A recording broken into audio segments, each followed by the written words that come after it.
Peugeot Europe, Open and Agile Smart Cities, ADRAL, the Rural Projects, and Iradiare Science for Evolution.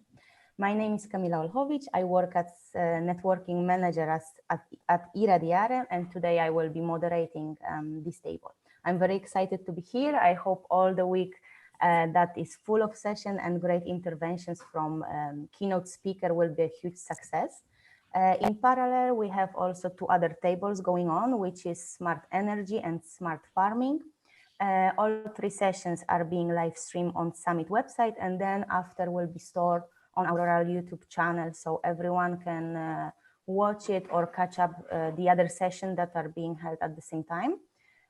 Today's agenda is planned to last maximum of 2 hours, depending on the presentation of the speakers. Of course, please do not hurry, we have time. And after we will go to the debate. Our interventions are going to be delivered by Annette Rushanov, Miriam Martin, Pedro Malo, and Andrea Jester. After we will have some time for the debate, around 1 hour, where questions from the audience can be asked. I would also like to welcome our two Aurora partners, Sepa Hola from Digipolis and Signe Sonvins from CNEF.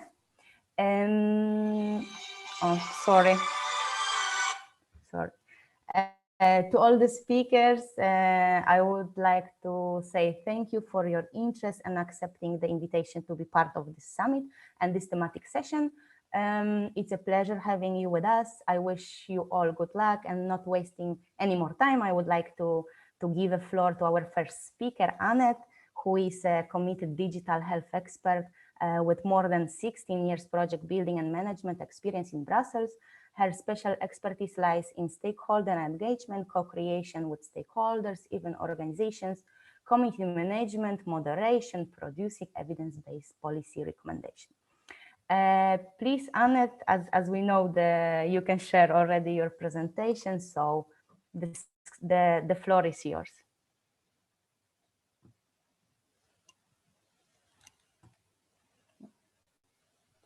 Thank you very much. Okay. Thank you. Good afternoon. My role today will be to set the scene for the session and for the next presentations, and to provide you with some food for thoughts on smart health and smart health communities. But what does the term smart health communities mean? If we examine it word by word, smart implies the involvement and deployment of digital tools, technologies, collecting data from patients. Health means, of course, that it's related to our state of health and well-being. Community implies the belonging to a physical or virtual cozy group where the individual feels comfortable, which impacts and influences the person's individual life, choices, and behavior. This group shares some common values which the individual can identify with, principles that members of the community adhere to and respect. Community health and community care is not a new concept. In previous centuries, care was given at home, birth was given at home, with some medical help, but mainly in an informal environment by informal carers or formal carers if someone could afford it. Then a new era came when healthcare became institutionalized. People were taken to hospital and their chronic diseases were treated in an informal environment by professionals. However, what this institutionalized healthcare is not or little suited for is continuous monitoring. If, for instance, a young obese patient, let's call him Jim, is told by the doctor that he should eat healthy, he should do exercise every day, otherwise he will have severe cardiovascular diseases, Jim goes home with the advice in mind, and he starts rigorously running, walking, working out, paying attention to what he eats. But how long will this good resolution last? When is the end of Jim's enthusiasm towards healthy lifestyle? Jim has the next appointment, let's say, with the GP in 6 weeks' time. The GP will not be with Jim every day to tell him, Jim, put this chocolate back to the box, rather take an apple. Or, Jim, get out of your armchair and walk half an hour.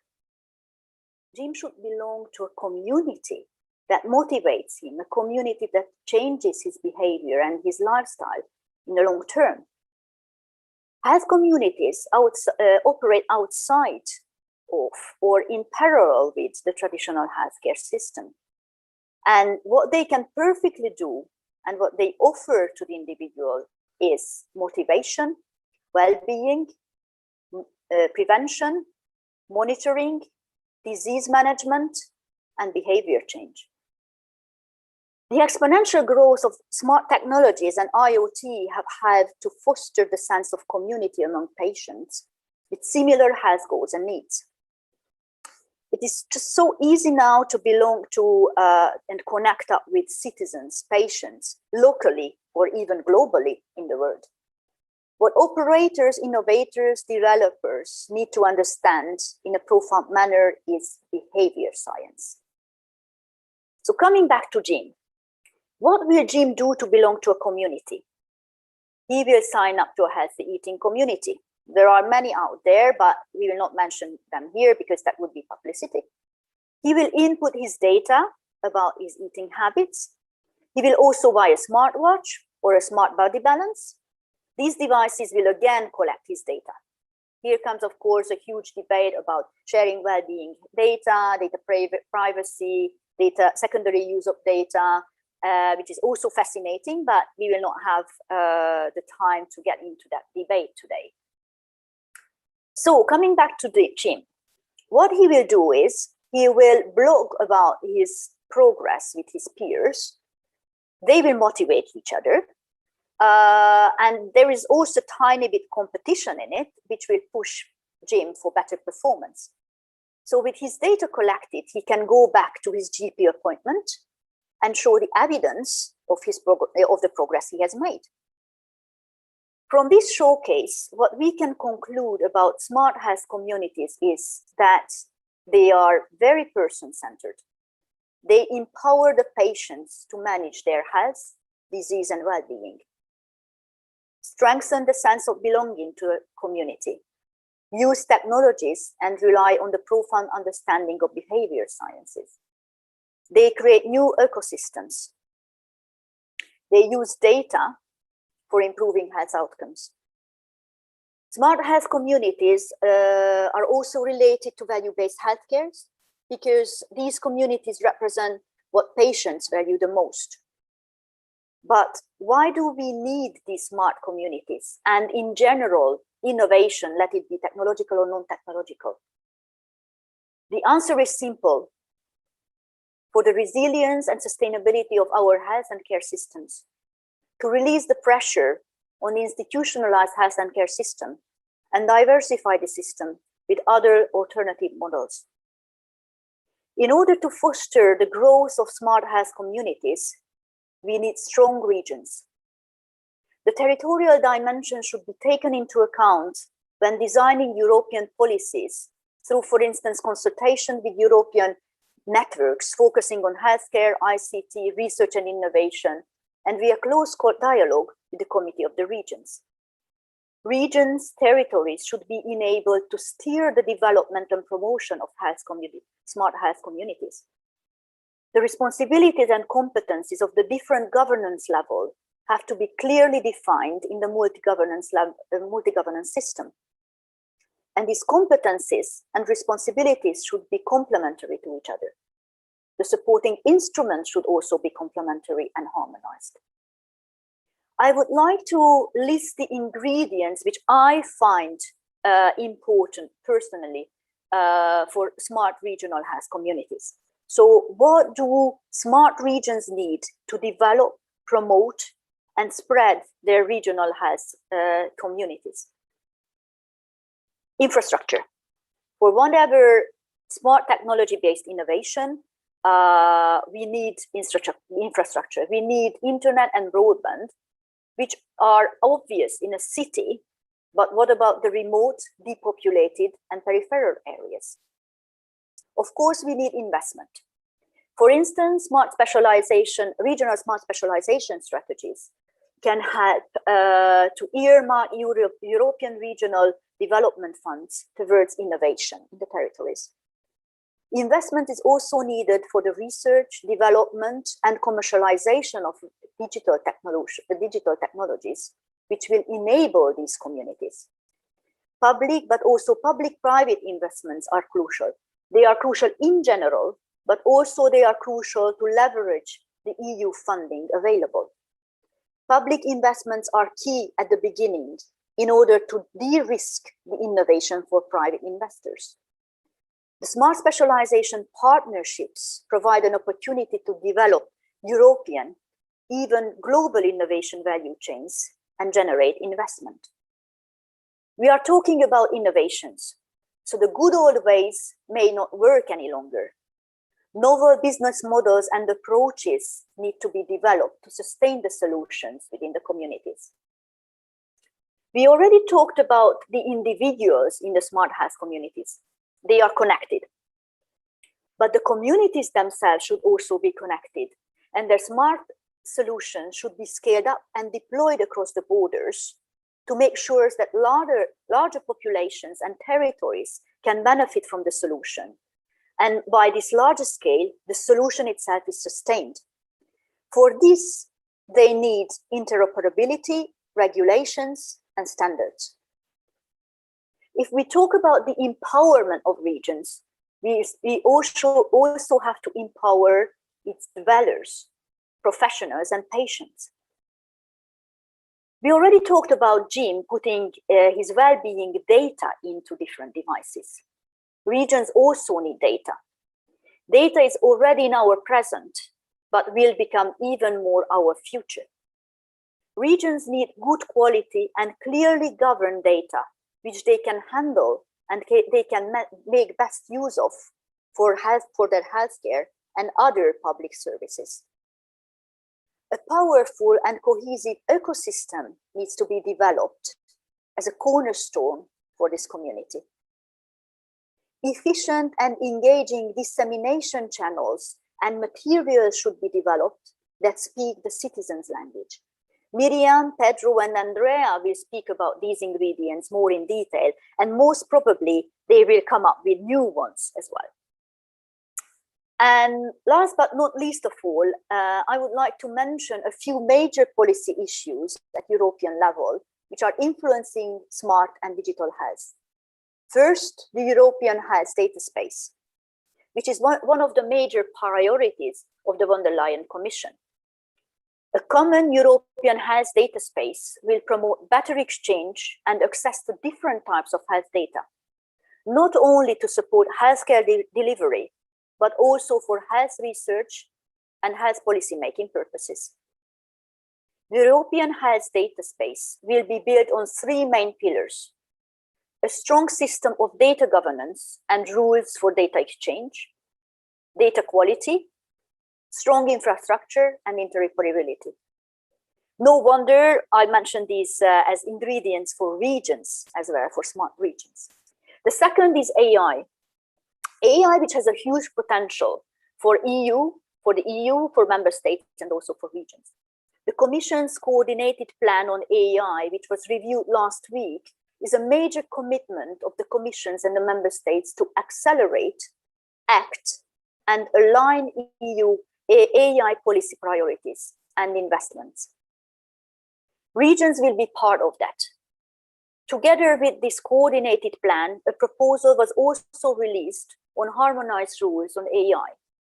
And here I would like to mention that a new pilot project will be kicked off in June for the duration of 24 months to establish a learning and exchange platform for regions about needs, use, challenges, and enablers of big data and AI for public services. 8 regions will be collaborated with the support of European networks such as ANOL and ERIN. So watch the space because this project will be kicked off in June. Finally, I would like to mention, we cannot bypass actually, COVID-19, and its impact on digital health.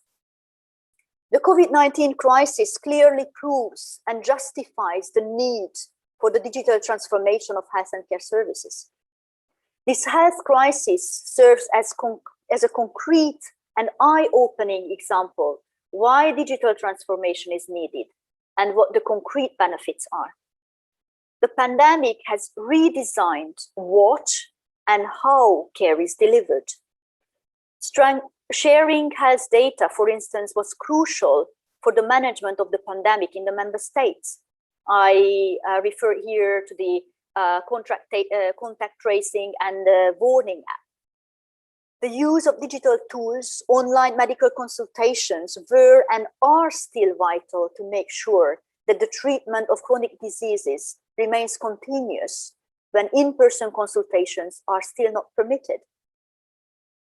The crisis undoubtedly helped to accelerate the uptake of digital solutions in health and care. Now, two major questions emerge. If this acceleration is sustainable, and if this growth will be inclusive. If this deployment of digital tools will not widen the digital divide or worsen inequality in access to healthcare due to lack of ICT, tools, apps, computer, and due to lack of digital literacy, which would largely impact older persons and socially disadvantaged groups. Therefore, the priorities of these new investment opportunities that are being offered or will be offered through the Recovery and Resilience Facility, Horizon Europe, Digital Europe, EU for Health should be resilience, scaling and sustainability, empowerment, and inclusion. In order to fully harness the benefits of digital and smart technologies in favor of the health and care sectors, the health and care professionals, and our societies as a whole. Thank you very much. Thank you very much, Annette, for your interesting presentation. I have some questions, but I believe we can wait a bit later to ask them. Okay, so now we have just a second, another speaker, Miriam Martin, who is the head of project management of TIC-BioMed and the Rural coordinator. Miriam is specialized in the implementation of management of projects aimed to meet challenges in healthcare that can be solved with the use of ICT. Main areas of interest include supporting e-health, small medium enterprises to shorten the go-to-market process, as well as paving the way for the take-up of the e-health by spotting areas of opportunity. She joined TIC-BioMed in 2013, which allowed her to actively interact with potential customers and end users. Miriam graduated in economics and business in Madrid and holds a master's degree in European business. Miriam, the floor is yours. Please, you can share your screen now. Yes. Okay. Okay, thank you very much, Camila, for your presentation. Thank you very much, Annette, for leaving the floor with so many questions and so many ideas. I hope I'm going to answer a few of them with my presentation. I'm going to talk about this behavioral change, about the role of the regions and the ecosystems in these smart communities, also the change of how to apply different business models or how to do things in a different way. As someone said, if you want to get different results, you need to do things in a different way. So, and also about how to empower the professionals and also the patients. So, okay. So my presentation, it is going to be around the smart communities and the digital transformation. I know it is a word that we are using quite commonly right now, the digital transformation, but I think this is the right time to discuss how to do this digital transformation. Digital transformation, it is not about technology itself, it is about doing things in a different way. It's about having a different innovation culture. It's about approaching problems in a different way. So now we have a lot of technology. I mean, we have technology to make healthcare seamlessly accessible from anywhere. But prior to do so, we need to identify which are the main priorities, which are the main needs, and work from the demand instead of working technology push as we have usually done lately. So I'm just going to focus on 6 key issues that we have to consider in order to work or create a smart community around health, and also to facilitate this digital transformation. So my first point, it is on the role of ecosystem. We will follow with how to secure an innovation culture within the healthcare organizations, how to apply bottom-up approaches in healthcare organizations, and also align whatever we are doing with the healthcare priorities, not only in the organization itself, but also at the regional level. Then it is also quite important to focus on demand-driven approach, to work from the needs and being able to identify the real needs in our community. And also all this approach will facilitate the use or the spending of the public money in a more efficient way. So my first point is going to be regarding the ecosystems, like how to work with ecosystems in order to create communities, in our case, around health. So mainly ecosystems are not evidently in place. We need to look for who are the key roles, who are the key participants that are going to be able to make a change. Also, there are a lot of different settings at the regional level. It is not the same working with regions here in Spain or regions in Northern Europe and Eastern Europe. I mean, all regions have got different setups, and not only in different countries, but also within the same country. So we need to know which are the differences and play with those differences and make the best of it. And also there's a lot of lacking of connection in between ecosystems. I mean, it seems that ecosystems are in place and they are going to be working together without any help. And that doesn't happen that easily. We need to know how to facilitate, how to work with facilitators and coordinate all those different activities. So we have been working lately with 3 different projects, and we are applying this ecosystem approach or community approach. So on one of the projects that finished last November in Daman, we were working with 3 pilot regions, Oulu in Finland, Murcia in Spain, and Paris in France. But also we managed to create a community of regions that wanted to apply the same approach. And the approach was working with healthcare organizations. They were identifying needs. Then we were working with funding organizations in the same regions, and they were going to fund the solutions, the development of solutions that were able to match the needs identified. And then we were starting a co-creating process. You have the figure up there. So the other project we are actually working, it is named Cherries, and applies the same methodology, but with a framework of RRI, Responsible Research and Innovation. So we pay a lot of attention not only to the professionals, but also to the patients and the society to identify those needs. So again, we are going to identify needs not only from the professionals, but also from the patients. And once we have the challenge identified, we will launch a call to find out companies that are able to develop solutions to match that concrete need. And we will start again one process of co-creation. In this case, the regions involved is Murcia from Spain, Örebro in Sweden, and Cyprus.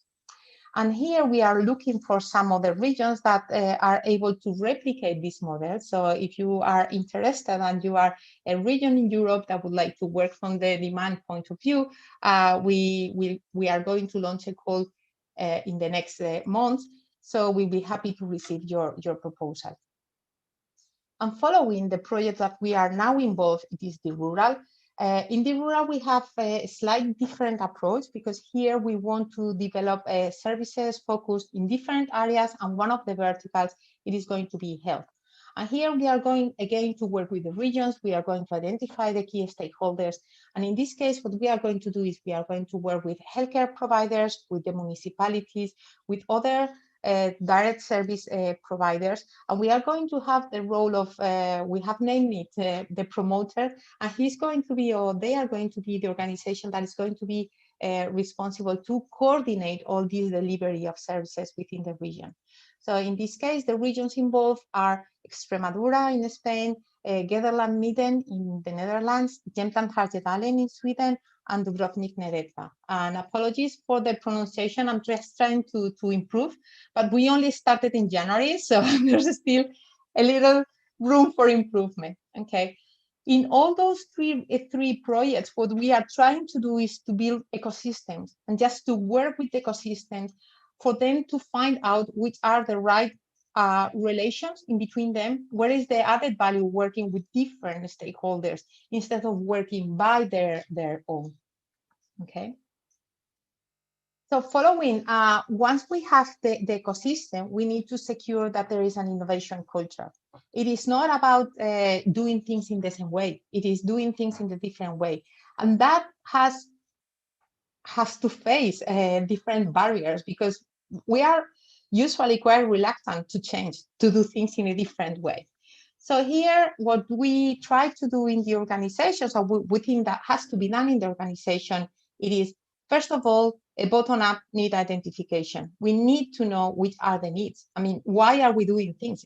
What do we have to cover? Again, a lot of technology, but why do we need the technology for? But we also need to prioritize. It is not about any need. We need to have one scale. We need to have some priorities just to be able to identify which are the important needs where we have to focus. And once we have those needs, we need to identify which are the services that are going to match those needs. It is not any service, but we need to not to say everything it is worthy to invest. No, we need to know where we have to put all the effort. This will follow with a co-creation process between the different stakeholders within the region, patients, society, professionals, public administrations. It's like all different stakeholders that have a say within healthcare. Healthcare, it is a complex sector because we have a lot of different stakeholders and all them have got different perspectives. So by co-creating solutions, we allow them to have a say. And finally, the solution that you will end up with will be what they really want. And so how do we know if that is what they really want? We need to set a clear KPIs. We need to set up a really, really close follow-up process and monitoring process within the development of the solution, just to make sure that we are doing what we wanted to. And finally, one of the most successful things that would be like the end of the whole process would be to adopt this solution. That means that the healthcare organizations finally procure that solution and really start working with them on a daily basis.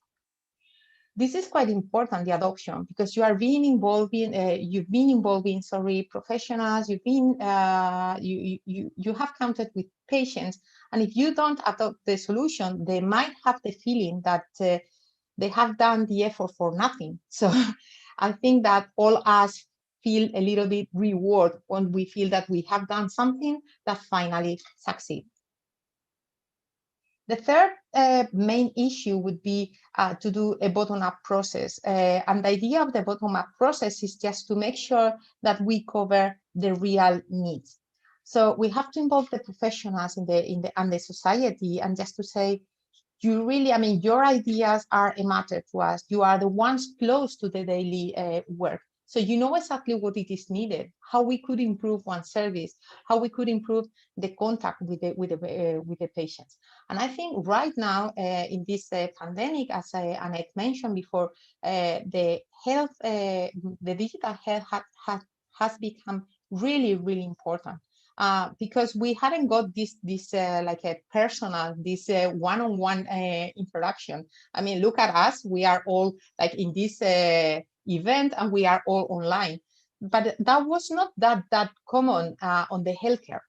Everything was done like a presentially, like a face-to-face. So that requires a change of culture, how to do things with different tools. So by involving the professionals and having this bottom-up, that allows us also to identify what is the talent. There's a lot of talent in the organizations. There's a lot of talent in patient association, in the society. If we are asking them what we need, then we will be able to identify those like resources. And also that will motivate professionals, because I mean, I think we all like that to be asked about what we need, and that will give us like a concrete information on the potential areas of work in healthcare. But which are the challenges? The challenges are that right now, not many organizations know how to identify those needs. It's like, which is the process? It is a new process. We have never worked this way. So by, for example, creating innovation units in hospital, that will facilitate this process, and that will facilitate to work bottom up. But also that means that we are giving the professionals, let's say, another task that they were not meant to be to deliver. Usually professionals, that the way they understand their work is like they are there to attend and to take care of the patients, but not to create, not to ideate, not to be working with companies. So that is a new process, and it's a new definition of what they have to do in a hospital. And also, we need to be able to transfer our needs to the suppliers in an easy way. When the needs are defined by the professionals, usually the suppliers don't fully understand what is needed, because it is explained from their point of view, from their language, from a medical point of view. So if we are going to be working on digital health, we also need to incorporate all these IT issues, and we need to be able to translate those needs into a language that the suppliers are able to understand. So all this means like a lot of changes in the whole process. Also, as I said, we changed the process, we changed the way things are done in the healthcare arena, but then we can do a lot of things different. But at the end of the day, what we need, it is that all those ideas developed and all those solutions developed and co-created have to be adopted. So there are a lot of tools right now, like PCP, pre-commercial procurement, PPI, in order to procure innovation. But at the end of the day, it is not that easy. So we need to know how to, or the healthcare organizations need to know, the public administration need to know how to adopt those innovative ideas. And as Annette pointed out, we need the healthcare or the public administration to procure these ideas in order to de-risk the implementation of innovation in healthcare.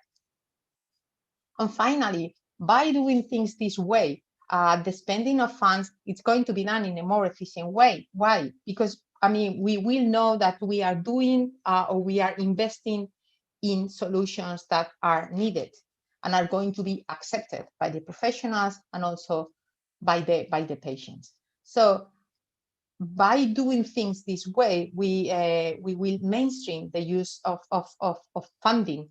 So we will better face the challenges that are right now on the healthcare arena. So thank you very much. Thank you very much, Miriam. Really interesting presentation. Great to have D-Rural on board here to supporting the summit, because both of our projects were financed together under the same call. So it's really great to know more about your project, and I hope we will collaborate more in the future also. Mm-hmm. And speaking of Aurora project, now the next speaker is Pedro Malo, who is director at Unparallel.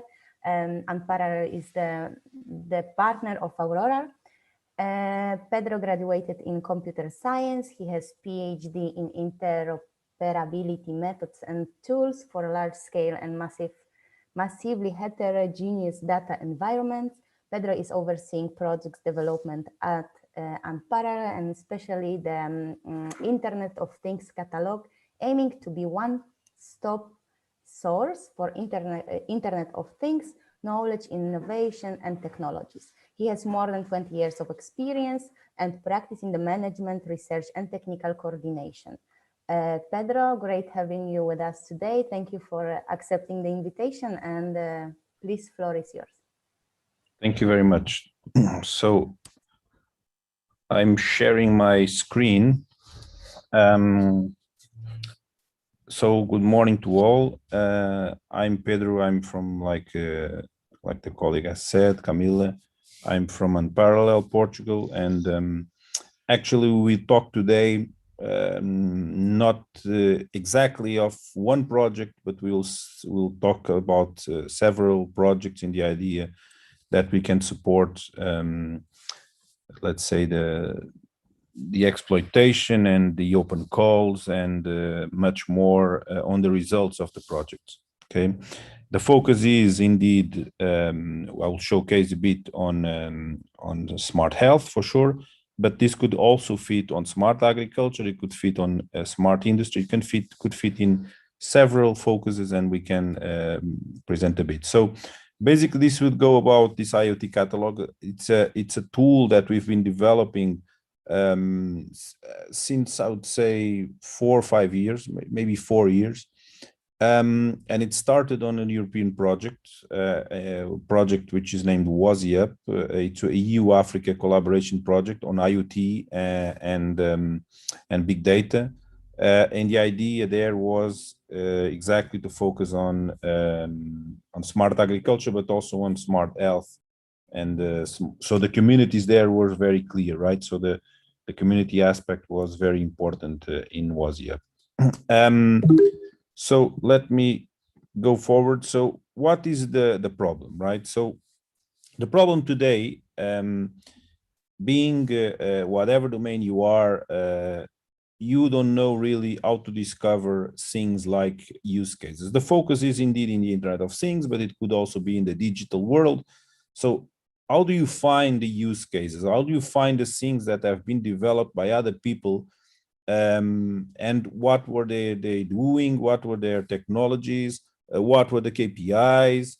So all of the things, where do you find them, right? So you go online, you go on Google, you browse through it, and it's not easy to find things. Okay, the other things are in documents, so it's not so easy then to navigate into documents and so on. So there is a difficulty, right, to see what other people are doing. So and also what I studied the solutions that solve this problem. So what are the technologies that were used for what purpose? What was the value? What are the problems that they were actually solving? So how do I find this? Again, I go into documents where I have to read a lot of immense pages, which nobody does, right? So so what happens is that this knowledge, all of this information tends to stay in the dark, and people don't really are able to exploit and even push forward and develop on top. The same thing. So if I have needs, so I have some need, how do I find technologies that support my need, right? So how do I see about things that others have been done, solutions, technologies that can support my development? Again, how do I find this? Today I go on Google, it's not so easy, right? It's difficult to find and to contact others. And so there's so many technologies doing the same things, and I don't know exactly how to approach this, okay? So if you take this problem into European projects, okay, so this is a problem in general, but if you take it in European projects, the Commission has been doing a lot of work, right, to put together tools, as you can see there. These are the European Commission tools to support communication, dissemination, and exploitation of projects, right? You see all of them there. And the Commission is doing a lot of work to support the projects in exploiting and communicating, disseminating their results and their technology and also their innovations. But what happens is that, of course, the Commission has to support a broad band of projects, which some of which are digital, but others are not anything related to digital. So these tools are very good, these great tools, but what happens is that they need to stay on a level of common understanding and common representation, which then it's not so easy to get into the detail that we need in order to get this information that I was talking to you about. So what have we been doing? We've been doing this technology, okay, which is the IoT catalog. So I'll go online in a moment just to show you, because more than showcasing in presentations is much better to show the thing, okay? But for now, I'll just tell you what it is. So this is actually the one-stop source. So what it means, a non-stop source. The one-stop source is the place that you go, right? So when you want to know these things, you go there, okay? So this is the one-stop source for the essential and hyperlink information on the results, okay? And European projects. So it goes from use cases that includes KPIs to innovative technology solutions. And the idea is to aid stakeholders, being end user, the advisors, the tech providers, the integrators, but could also be the finance people that want to invest, the investors. All people could go here and could find their way through in supporting and improving business via digital technology and digitization, okay? So the way that we have organized the IoT catalog is around set of main concepts. So we have the use cases, which basically represent the cases that have been and validations, use case and validation, things that have been actually deployed and used. Value propositions, so actually the things that the user wants to solve, okay, in their own words. The ICT problem, so the digital aspect of the problem that developer propositions needs to be addressed in order for something to be developed using digital technologies. And then, of course, we have solutions, the real solutions that solve problems and products with this, which is technologies, can be technology, can be gateways, can be whatever, okay? So basically, the idea is to connect people, right? We want to connect end users, as you can see here, and technology providers, and facilitate this mediation for people to really push forward digitization in whatever domain. And digital communities and smart communities is especially one of the domains that we want to do, okay? So basically, the idea of the smart communities is, again, technologies that have been specialized for smart communities, for rural context, okay, which are not maybe the same technology that works or has been proven or is good for a smart city, okay? So we've seen that happening in Africa for sure, because we don't have the same connectivity. We don't even rely on power like in a big city. So a lot of different aspects happen in the communities, smart communities and small villages and so on, which are not tackled by the same kind of technology, same set of tools, okay? So I'm going now, these are, let's say, the IoT catalog in numbers, so a lot of products, use cases, value propositions, ICT problems. But let me show you then the IoT catalog in practice, and I'll go down now into, okay, I hope that you can see this, okay? I presume yes, just a question of size. I've resized to be okay. So you can see here, basically, you can go online, okay, anytime you want. It's iotcatalog.com. And you can see all the things that we have here, okay? We have a lot of projects already here, some of which we've been involved with, like Boost, which are, for instance, industry, or Far Edge, Prophecy, Quality. So some of these are industry projects, but others are like IOF 2020, which is agriculture, a big industry of food and farm. But we have also other projects like Vicinity, which is a core enabling project for tools and architectures for the Auroral project, okay? So we don't have yet Auroral here, okay, of course. We will have Auroral in the future in this tool, and it will be a mechanism for exploitation. It will also be a mechanism for supporting the open calls, okay, the project open calls, to share what we have been doing in the pilots of the project, and for open callers to complement or to propose new things, okay? But let's go into Vicinity, which has cases on smart health, okay? So you can see here, Vicinity is this project which focused on IoT, okay? And add a lot of use cases. You can see here the use cases has been, let's say, I think 7 of them, and 2 of them, which are basically Greek supported, were focused on e-health and smart health. So e-health and assisted living for elder people at home, and health improvement of middle-aged persons, okay? So if I open one of these, okay, you can see all the information that has been put here around a use case, okay? You can see, okay, a big description. We're not going to read it, but there is a summary further below. So basically some summary on information, when it started and when it ended, some statistics, and you see here what happened. So basically this pilot demonstrated it was in the Pileas Ortiatis in the North Greece, okay? 34 elder citizens, homes, were currently participating in this case, for a supervised and municipal doctor and psychologist. So you can see all this information that's here, the place, okay, it's around Thessaloniki, in the north of Greece. And then you can see the people that, let's say, were involved, the team, but more important, you can see the characterization, okay? The characterization is basically what actually these people were really interested about. So actually, the project, the Vicinity project, was focusing much more on the aspects of user satisfaction on IoT, okay? So not, it was, of course, related to smart health, but focused more on the user's satisfaction and usability of the technology. So basically, they only have this value proposition, but if I select, I can see the problems that have been identified in order for this value proposition to be tackled. And you can see here, like, collect data from sensors, generate custom reports, combine indoor-outdoor location tracking, and so on. So all of these problems were described, okay? And when you collect something like one of these, okay, you can see actually here the technologies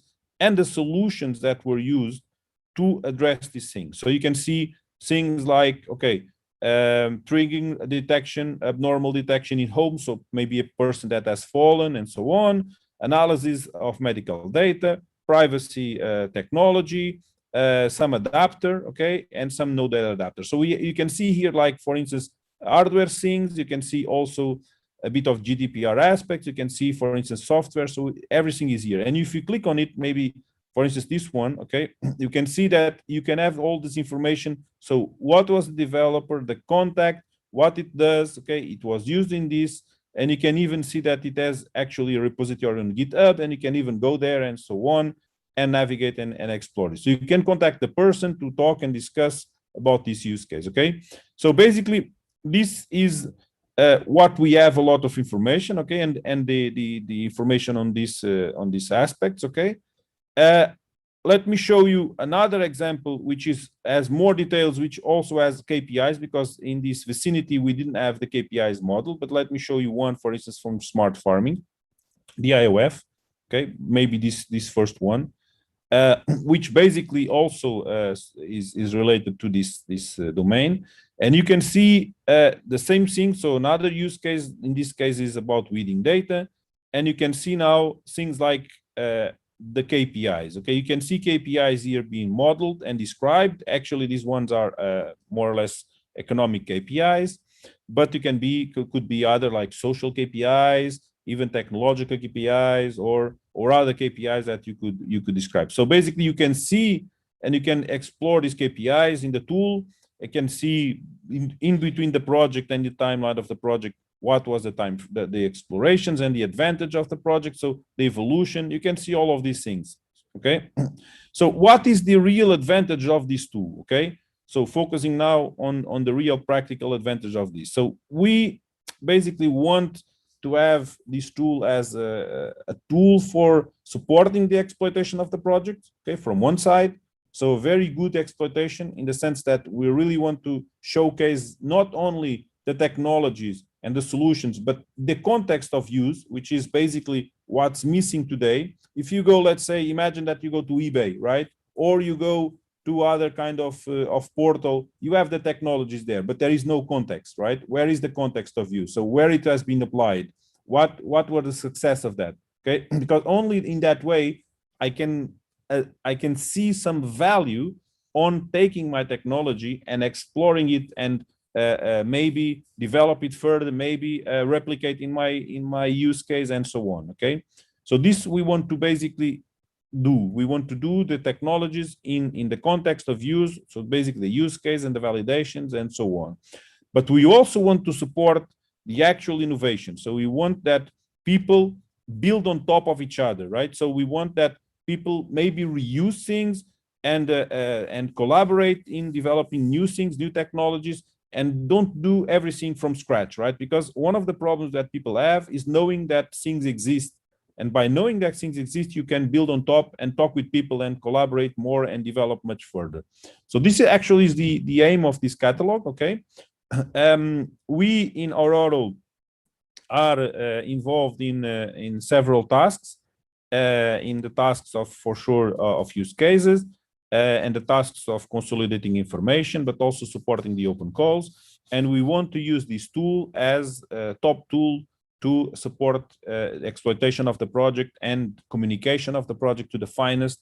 This is what we want also to propose in the Aurora project. Okay, so I think this is my talk. Okay, as you can see, it could fit in any domain. Okay, it's for sure also applied to smart health indeed. But it's much more than smart health. Okay, it's smart communities. This actually is a tool that we want to support the use cases and the technologies that are really focused on smart communities. Okay, we will do that, creating a branch and so on, focused there. Good. So I think I stop here, and if there are questions, I will be able to address them for sure. Thank you so much, Pedro. But will you stay with us for Sure. question to be addressed later, or you are? Sure. Okay. I was No, I'll thinking stay maybe you need to, so we can. I don't know Okay, if thank you if so we, much. Okay, the questions are at the end. Okay, good. Yes, we have one more speaker, and after we will open the Okay. floor to questions. I hope we will have some. Thank you for your presentation, and great working with you within Aurora, of course. Thank you. Last but not least, Andrea Gester is an executive partner at Nero Subbianco, which is Italian consulting firm focusing on technology innovation projects and investment. Graduated in business administration at the University of Venice. He has been engaged since 1996 in digital innovation projects, both on behalf of consulting companies, large enterprises, and public authorities. From 2003 until 2013, he has been coordinating private innovation agency, whose goal was to support regional health authorities in designing and implementing new solutions for social and healthcare sector. In 2013, he joined Nero Subbianco and winded its experience by connecting solution providers and healthcare systems. So, Andrea, please, the floor is yours. I believe you will tell us more about your company and what you are doing. So we are very excited. Sorry. Thank you.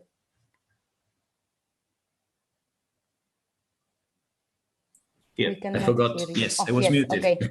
Okay.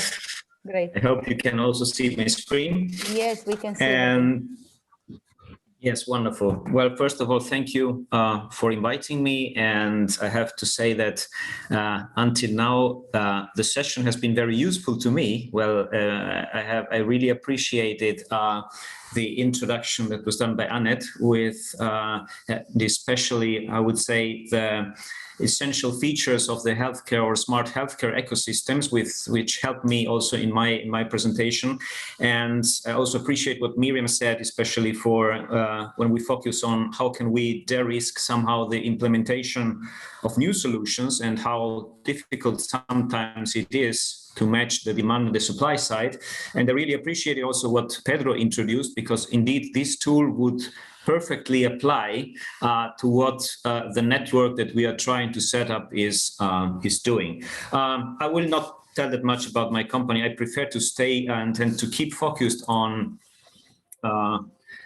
let's say on the topic and on the network that we were asked to set up last year within a completely different initiative which was launched by the Italian Ministry of Health.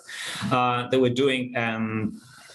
doing an activity within the European Innovation Partnership on Active and Healthy Aging. And they asked us basically to help them to find a way to tackle the following challenge. Well, we all know that the healthcare systems around Europe have been heading towards digital innovation for the last decade. And this indeed has been, in certain cases, quite a successful process. In most of the cases, a very slow one.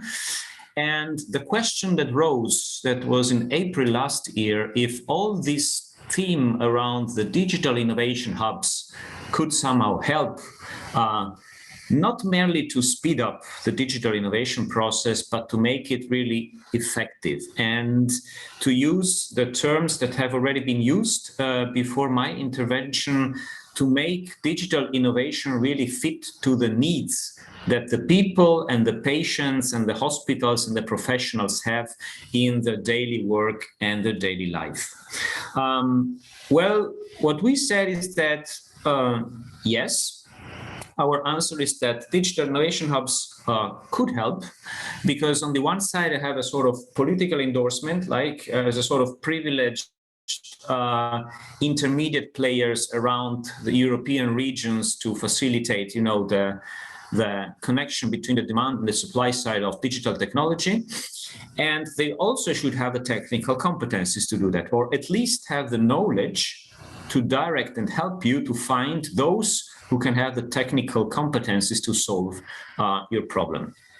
And our idea by that time was that what we thought is that if we could somehow connect those digital innovation hubs that have also a focus on digital health, we thought that that could be, at least for the European healthcare ecosystem, a sort of successful factor.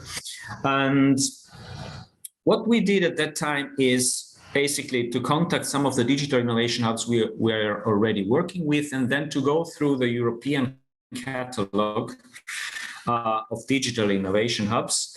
And well, indeed, what we found out is that not many of the running digital innovation hubs had, let's say, healthcare as their key mission or the key topic. But for those who, and we identified at that time 28 out of 64 declaring that they had health on their core topic, we found that mainly they could be an ideal partner of the smart healthcare ecosystem because of this list of, I would call them features or characteristics that they provide. These bullets go very back to the introduction of Annette, I think, because basically they can somehow facilitate or provide an access to infrastructure and to digital infrastructure. They can basically support the demand and the supply side in analyzing digital investments. So what happens if I introduce in a hospital or in a clinical setting this or that technology? Does this mess up somehow my process? Does it help? Does it cost too much? Does it have any positive impact on my patients? But there are also ideal places to do empowerment, both of the demand and the supply side. They can provide data-focused services, and they help also to outreach to ecosystems, because we know that digital innovation hubs are basically a sort of physical place where something is supposed to happen in terms of digital innovation. But most of all, they are asked, you know, to be the facilitators and the connectors to those who really know how to solve a problem and how a digital solution should be designed or could be developed to solve a problem and to solve a need. And so basically we pinged from one point to the other, and what we put together until today is 24 digital innovation hubs out of about 22 countries. So some countries are still missing, and by the way, as I said, that Portugal is the main host of this initiative. Well, Portugal is still not part of this map, not because we are not willing, but because, you know, it takes time to take one piece after the other. And so we would love, of course, to have also Portugal on board, as well as also other countries that are not part of it. And how is it working? Well, the network is currently based on a very voluntary commitment of its stakeholder, and it is not legally established, so we don't have a legal form, and it is I love to say temporarily coordinated by Nero Subianco. So our dream is that as soon as it will be legally established and we will have a formal structure, that the coordination will be somehow handed over to other parties from time to time, which could be once a year or once every 2 years, it doesn't matter. So it should be a very flexible model.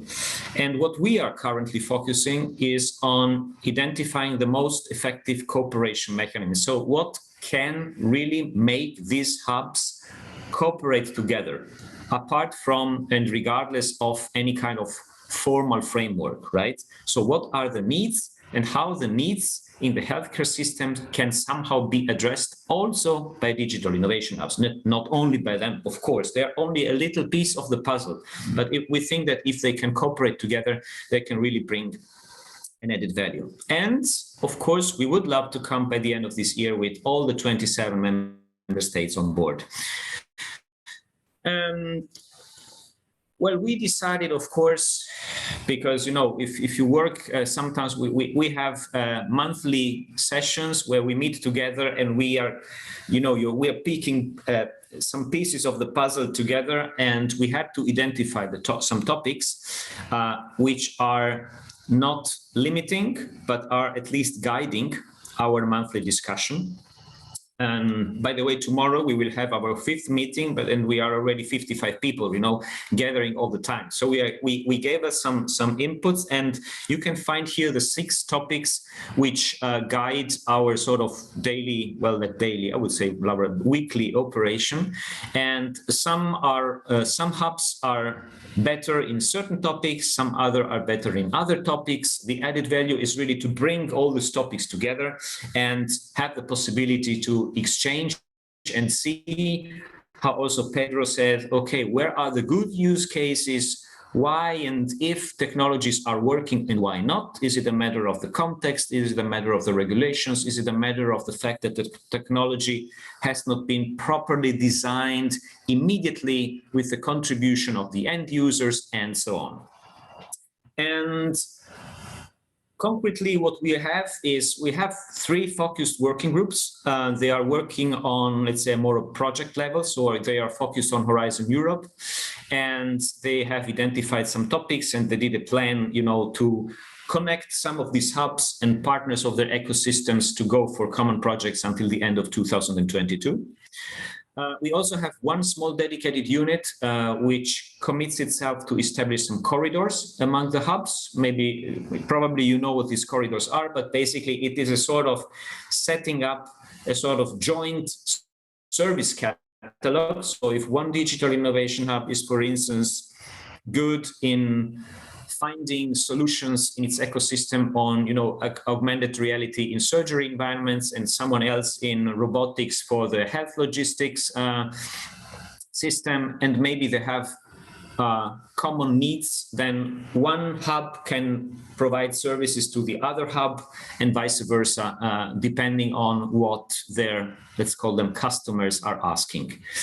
And then we did also some initiatives on the test before invest trials. So we had already some digital innovation hubs where we brought some hospitals who wanted to see how certain technologies were working before they started their official procurements and before they decided which criteria should be part of the procurement or the tender procedure to buy those technologies. And also, last but not least, what we are also doing is that we are connecting with running projects and initiatives. And today I listened to very interesting projects and initiatives that for sure I would love to get in touch with, also formally with the network, because I think it can be of real added value to have this not only exchange, but to really identify some docking points and some connections where some hubs can really find maybe a solution to their needs and to their questions. And so we have also, of course, some concrete goals that we would like to achieve by the end of this year. So we would love to come up with 2 proposals or 2 concepts that may give birth to 2 concrete projects. We have also the goal of establishing 4 concrete corridors among the digital innovation hubs on health. That means 4 corridors means that at least 8 digital innovation hubs will concretely generate a common service catalog together And we are also working to formally connect to some institutional EU platforms. And also we will have, by the end of May, 2 official presentations of the network to DG Connect and DG Santé. And then by the end of the year, that is rather more what I have been asked to work on, is to finalize a business plan of the network to make it sort of sustainable from 2021-22 onwards. That means, as I mentioned, it is now working without any kind of resources, but only with the enthusiasm and the willingness and commitment of the participants. But at a certain point, I think that there will be the case of finding some basic resources to make this network up and running, regardless of its coordination entity. And of course, we will identify a legal structure, the most flexible possible one, to make this organization working and also legally, let's say, recognized at EU level. And well, I would say this is just the beginning, right? Because formally and operationally, we started with the network in October, after months of thinking what to do and where to go. So we have 6 months, more or less, of life and existence. And I think the most relevant and the most interesting success factor that we have now is that the people joining our technical meeting on a monthly basis grow. I mean, we have 5 people more every time, and at a certain point probably we will split our groups to make it quite effective. And as I mentioned, tomorrow we will have another session, and tomorrow we will be 58. And the topic of tomorrow will be to identify, let's say, the at least initial 4 project ideas that will guide our work until the end of the year, and to connect the first 5 out of 8 digital innovation hubs in doing their corridors. So that's it from my side. I thank you again for having invited me, and I hope there will be opportunities also in the future to concretely connect to each other. Thank you, Andrea. Indeed, I wanted to say, yeah, very interesting initiative, still really fresh. So I wish you all the best, and I hope we can collaborate somehow. Maybe after the summit, we can speak a little about it. I saw you don't have yet the member and partner from Portugal, so we can see. Sure. Yes, as you said, I hope the other presentation were useful for you. That's the idea of this meeting, also to share the experience and to network.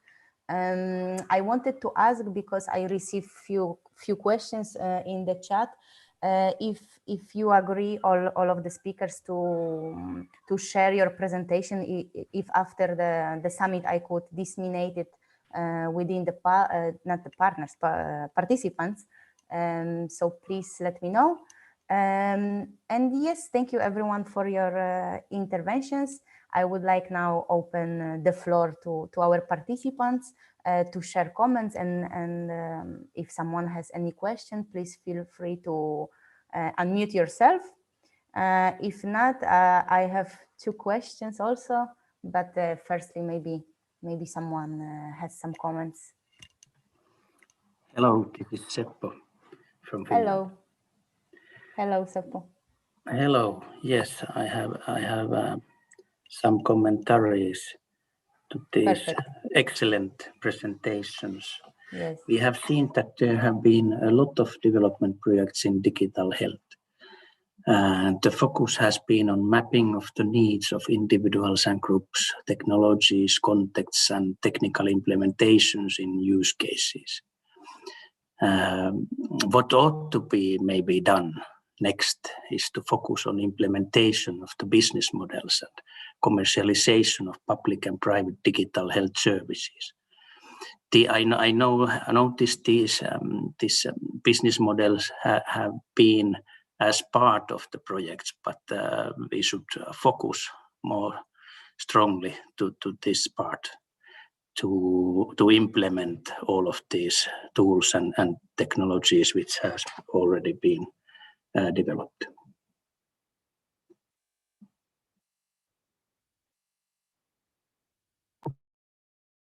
Sorry, I had some cuts. I didn't hear the last. I don't know. It was a comment or some question. I think it was more of a comment. Yeah, to focus like more okay. on business models. Okay, great. Thank you. Someone else maybe has some other comments. Maybe you can answer, because that was partly also question. So you can give your opinion also. Yeah. If I may, regarding the business models, I think it is quite important to identify models business models that could be applied to healthcare. As I said, it's a complex sector. We have a lot of stakeholders, and you have to pay attention to all them. And user is not the payer, it's not the buyer, it's not the patient sometimes. So you have to identify all those different stakeholders. But also, one point that you have to consider regarding business modeling, that is like we need somehow to create that innovation in the healthcare organizations, because they are going to be the ones that are going to buy the solution. So even if there are different business models for the solution providers, let's say, we still need to work quite closely with the healthcare organizations or insurance companies and all those that are the demand side of the healthcare sector. Because otherwise, if there's no demand, it doesn't matter how many business models you have. So I think in the last year, it's been made quite a big effort from all these healthcare, let's say, buyers or procurers adopting to these new technologies. But there's still a lot to do regarding this big organization. So business modeling is okay, but still there's a lot of work that needs to be done from the side of the demand.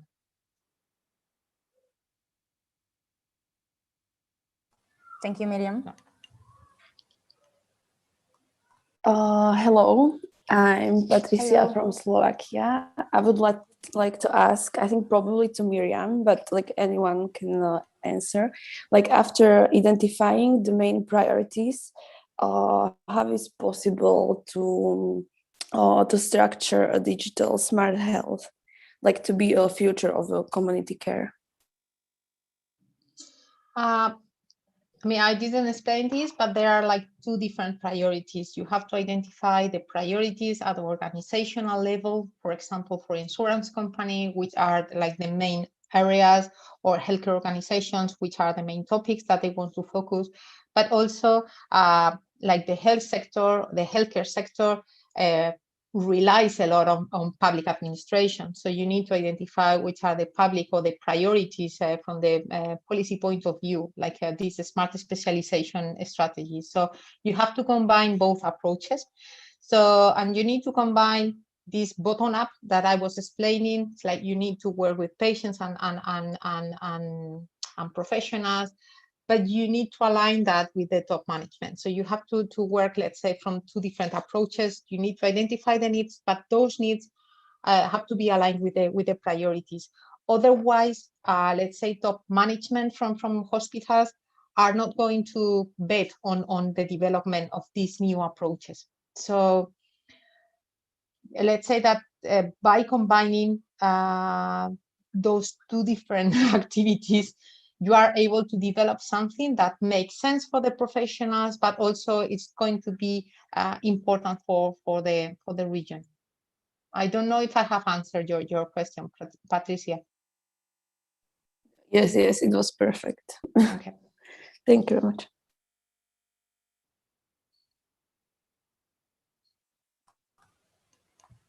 Any more comments or questions?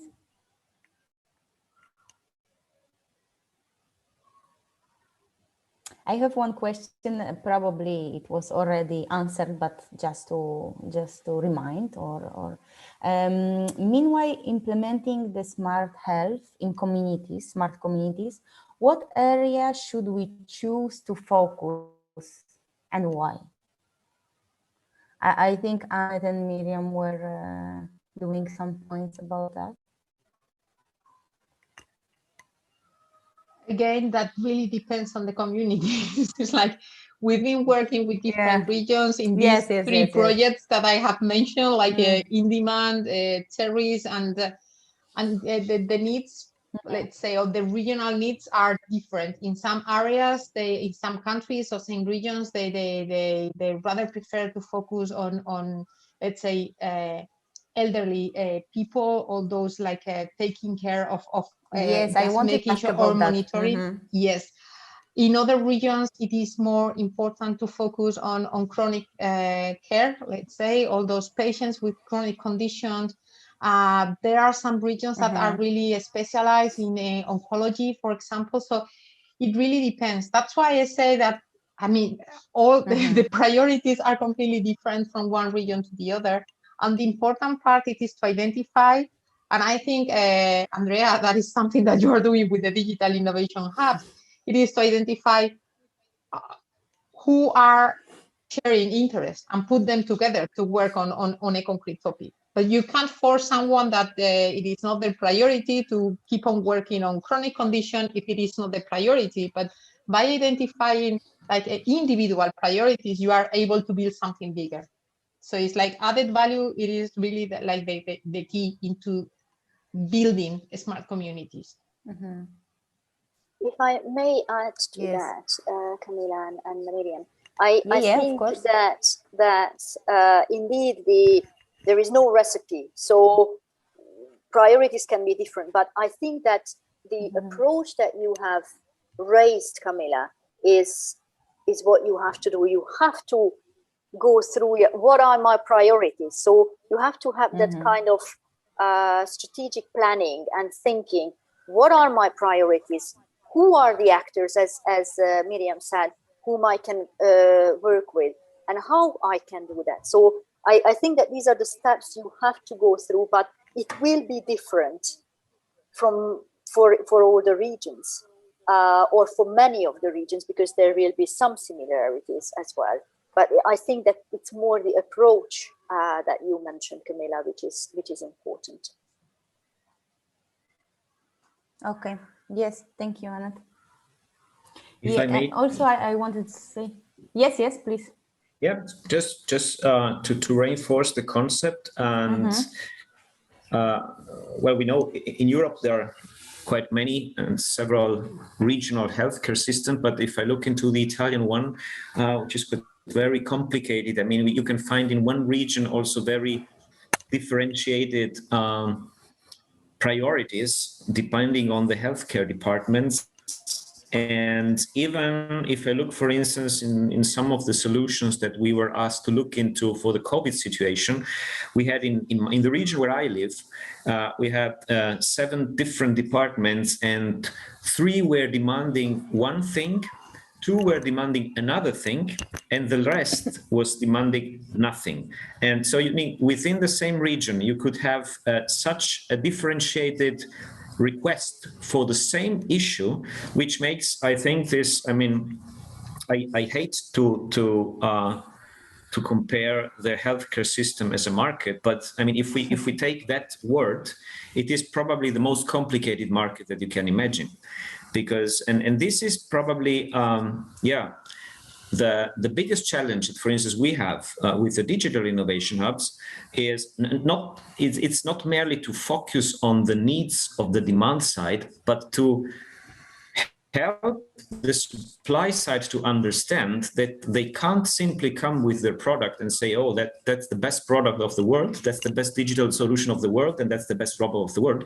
Because if it is not designed based on a need and a priority, they will probably have to reinvest even more money that they did at the beginning to produce that product than if they did it from scratch. So indeed, I agree with the fact that there is no receipt. Maybe the only receipt is really to be ready in terms of mind approach and willingness to understand what the community needs, and within the community how these needs may be different because of the age, because of the pathologies, because of also the capacity of the people in using all this new stuff. Yeah. based on that note, Andrea, and answering Seppo, one of the situations that we face more often, these companies that have developed a complete solution and haven't validated that at all with any healthcare stakeholder. So they end up with a solution that haven't even considered if they fulfill all the regulatory aspects, and it is useless because it doesn't. I mean, you can't really sell that to the market because the demand, it is not ready for that, and maybe because it doesn't fulfill any regulatory aspects. So regarding business models, it's like validation. It is something that the companies need to understand in this market, that they really need to interact quite a lot with the potential buyers. Yeah, absolutely. I fully agree, Miriam. Yeah.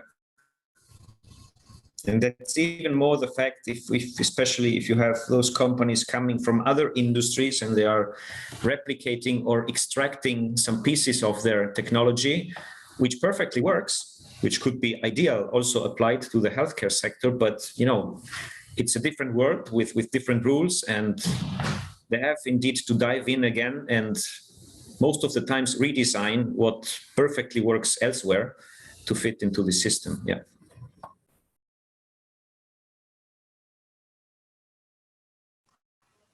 Okay, thank you. So I have a question. Yeah, okay. yeah, please go on. Please go on. No, I thought that maybe I ask if you are satisfied with the situation, and or do you see some next steps which should be done and to focus on? Well, I mean, I think it is the situation is changing, and it's changing quite quickly lately.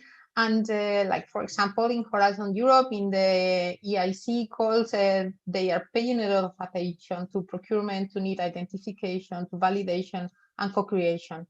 And the companies we have been working with that has been involved in a co-creation process, they have learned a lot on how to navigate, let's say, in this sector. So I think we are moving and we are moving forward, but yeah, maybe slower than we wanted, but I'm really positive. I mean, I'm really thinking that we are going in the right direction. And now with the next generation funding, I think like cooperating with some other companies and even for the procurers to agree on what they want to procure on common needs, it is going to become more and more important.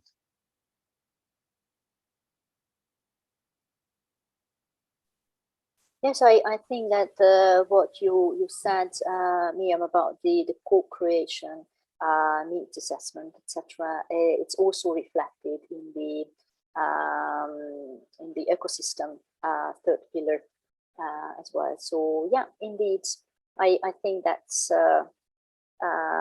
also what is important. I think what we did, because it's not a secret. We worked with Miriam on In Demand. I think that the type of information and experience and kind of policy messages that we can pass on from the projects are important towards the Commission and policymakers, because they are rooted in concrete work, so from the ground, and they can be lifted to policy making level.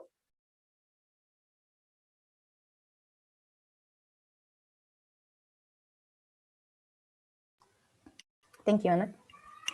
Yes, I wanted to ask this question because I was involved lately in one project that was focusing on health applications for elderly people. So I would like to ask maybe Miriam, because you were saying about the other projects, maybe on your experience, if in the project you were developing some application mobile phone, the application for elderly patients in Europe. I mean, in which regions, and if any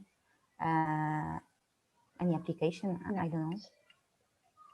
We are now involved because it's very interesting for me. I mean, like this technology and all for elderly people. So yeah, I mean, I think when it comes to work with developing solution for elderly people, you need to consider the literacy. It's like, and to make things easy, you can't use like a complex apps, but I think once they get used to, and again, I mean, because of the lockdown, they've been used to, use the video chat, and so it's not something like completely different. But then you need to consider, as we are working in the rural infrastructures, because maybe in rural areas, the infrastructure are not that powerful or that broad to allow the use of this solution. So, but I mean, besides all those like collateral issues, when it comes to develop the solution, like Nordic countries are working quite a lot on developing all those kind of solutions, and we are now working on one project, one Sudoe project that has partners from Portugal, from France, and from Spain, and they are working on developing solutions to. It's not to avoid, but just to overcome the defects of isolation and frailty. So, I mean, I think it applies all over Europe, but maybe Nordic countries are, let's say, the leaders or the ones that started earlier on to work with technology with the age population. And if I may... because this project. Yeah, please. Sorry, no, go ahead. After you. No, just wanted to say that this project is also Interreg Portugal and Spain, so there were Spanish partners, and I think I will need to check it, but the name is Integratención, and they will also make a presentation and intervention during the summit in one of the future labs, and probably they will speak about those solutions. So I invite all of you, just as it's really interesting. So that's it. Go on, Annette. What I wanted to add is that the solution can be fascinating, but I think that and I imagine you are doing that, what should be done is not only the development of the technology, but also accompany it with capacity building, coaching, or so how to use it. Otherwise, older persons might be afraid of technology. So you have to really bring it to them. And what Miriam said is, was it developed based on need? So is it something that they really wanted? Because then they will feel it really close to them, and they will be happy to use the technology. But throwing only the technology, which we find fascinating, might not be a real solution. So I imagine that it's what you are also doing in the project, that you accompany it with really hands-on explanation and user guides and capacity building for the users, for the older persons.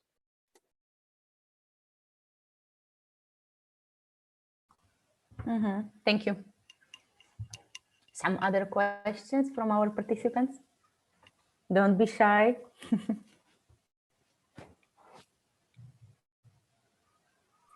May I add one thing, Camila? Of course, yes. Yeah. Because one of the things that we were discussing in the network, and of course, the two sectors are not comparable, is that if you consider another context where there is a lot of digital innovation going on, which is this, smart industry and industry 4.0, right? And that all around Europe, you will find demo factories or factories where actually companies can go in, touch the technology, look what the technology does, maybe ask for readoption and buy the technology, right? If you just think that only in Germany, there are 175 demo factories where anyone can go in and ask, may I look into the augmented reality application for predictive maintenance or this and that? And you can go and touch and see before you buy something. I think today the real challenge that we have in the healthcare system is that due to the fact that it is, I would say, a sort of not ideal market, because no company will be sure that even if its solution is perfect, it will be purchased, because there are tendering procedures, because, you know, every market, be it national or regional, they have their own, I mean, they have the rules. So it does not necessarily mean that if you have the ideal solution, it will be bought somewhere else. There is, it is quite complicated today to imagine a sort of replica of these demo factories for the health sector. It would be perfect if we could have, you know, living labs all around Europe, or digital innovation hubs specialized, you know, in showing from patients to professionals how technologies work, or how they should be redesigned to meet their needs.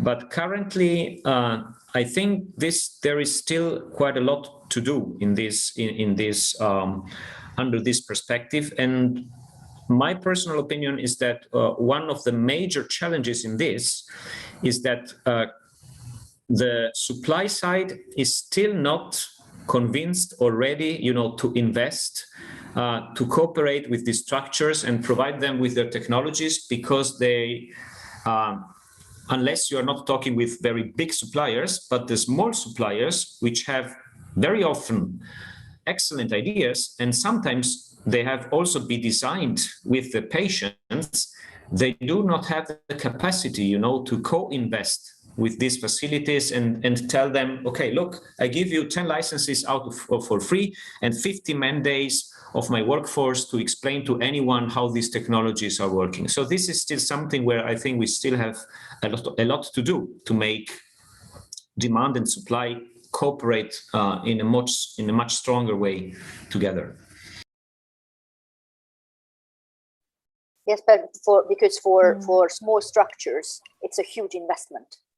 Yeah, for bigger structures, as you said, they can afford that. But without that investment, it will be hard to scale also from pilot to scale. Yeah.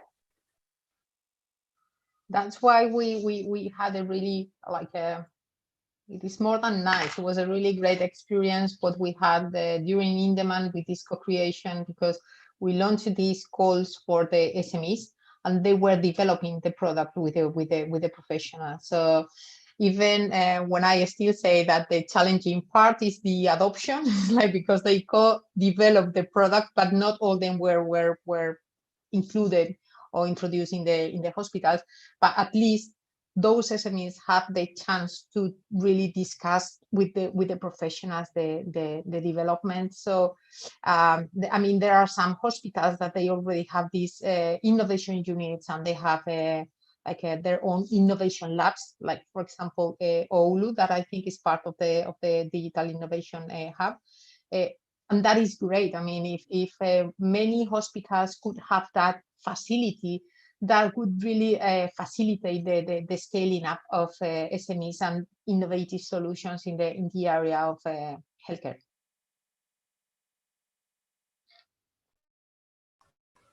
And about yes, challenges, I was thinking, how can information technology address the challenges like funding limitations, large geographic distance that make such resources often more costly for patients, and can enhance home health care services or something like that. I mean, what could be, these challenges, like the limitations of the funding, maybe.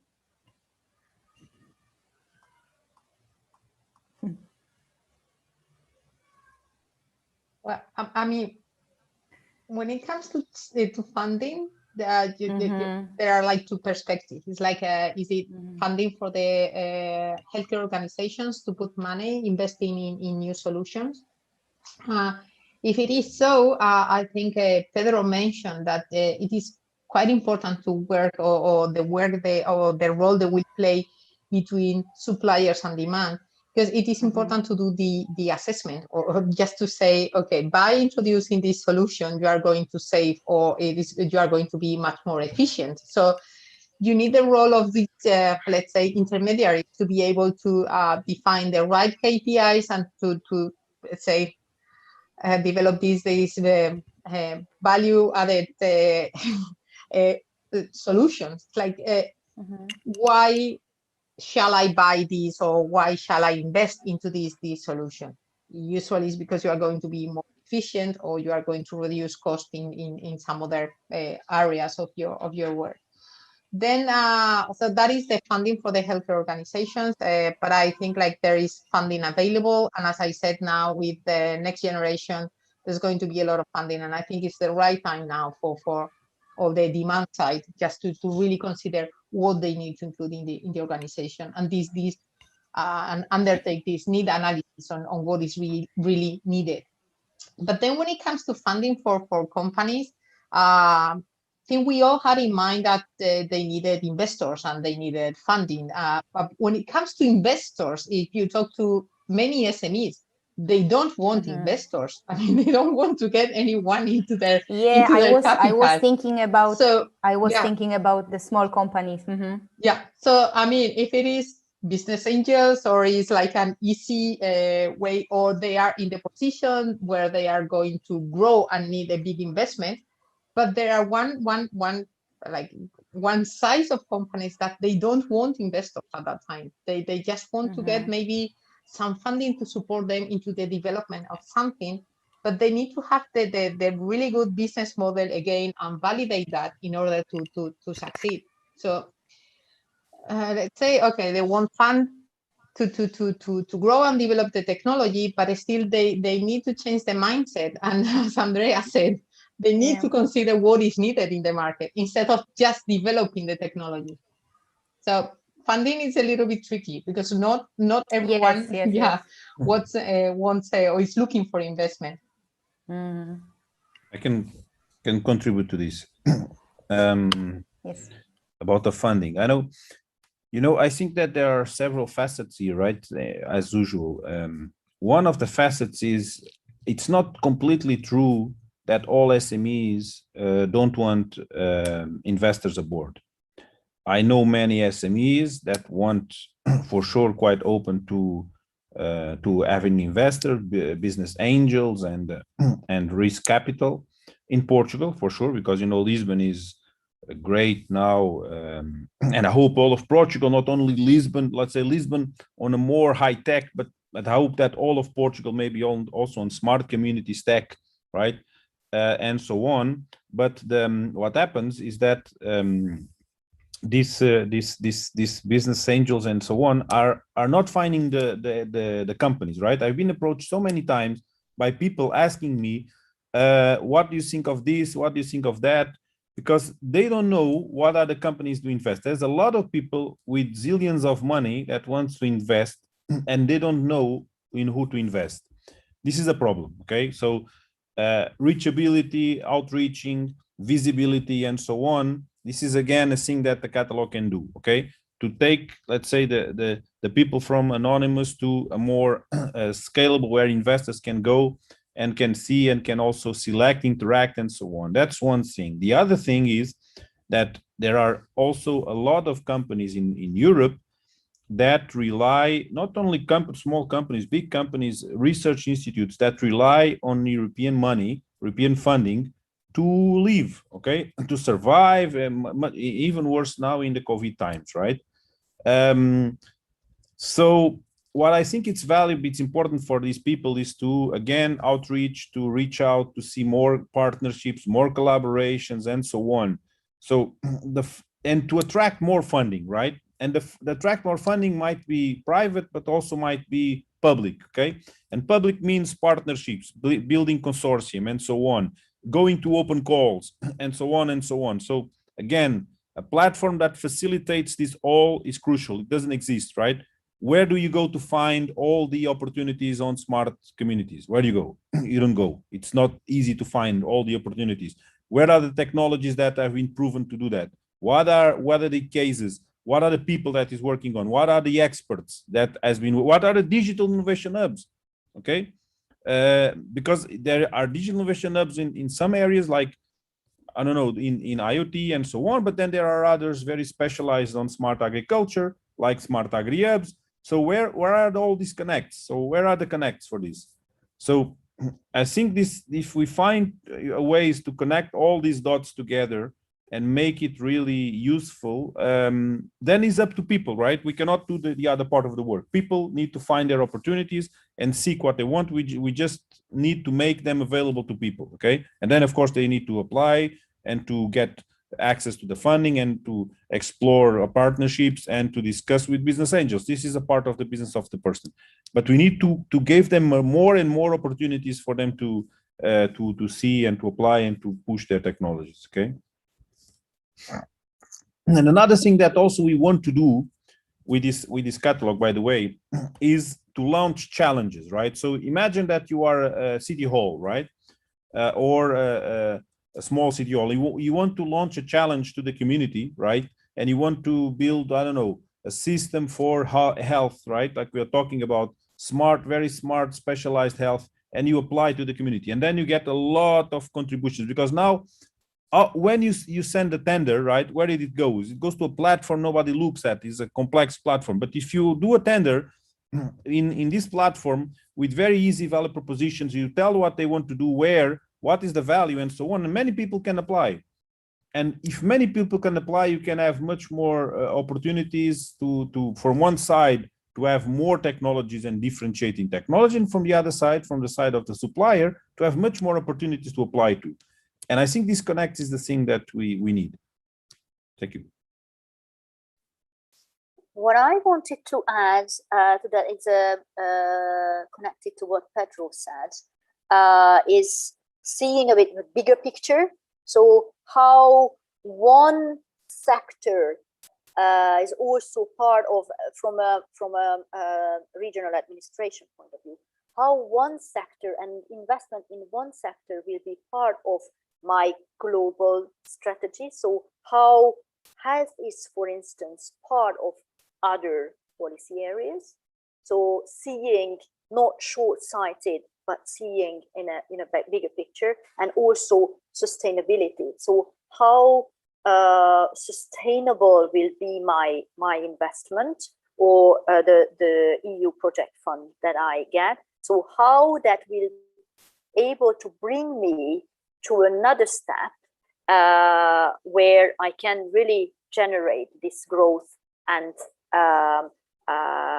better being, well-being for society. If we talk about health, so how one single investment will be able to solve a bigger challenge, a global challenge that I have.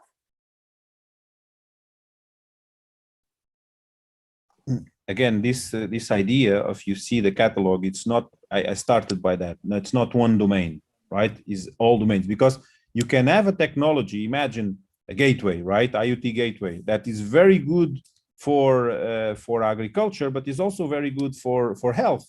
And it's also very good for any other application. So you can then explore synergies cross-domain and cross-application, which is very, very valuable. So you don't anymore stay in one domain confined. Yeah, voila. Yeah, it's you can cross-fertilize it in other domains. Yeah, indeed, Pedro. Yeah.